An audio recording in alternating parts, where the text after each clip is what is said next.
Let all that you do be done in love. ఎట్లా చేయాలంట? ప్రేమతో చేయాలా. కోపం వస్తే ఎట్లా చేయాలా?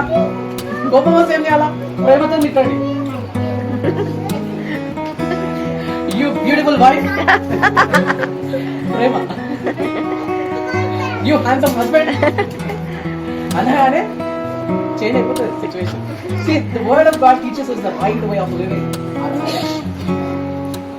See, the religion and this world and also of course our own families have taught us to how to treat our wives, to how to treat the husband. ఇప్పటివరకు మనం చేసిందంతా కూడా వేరే దగ్గర నుంచి నేర్చుకుందే, వేరే దగ్గర నుంచి చూసిందే. కానీ ఈరోజు వాక్యంలో నుండి నేర్చుకున్నాం. We have to put on the love. We have to do everything that we are doing, everything that we are saying, everything that we are behaving should be done in love. అని దేవుని వాక్యం.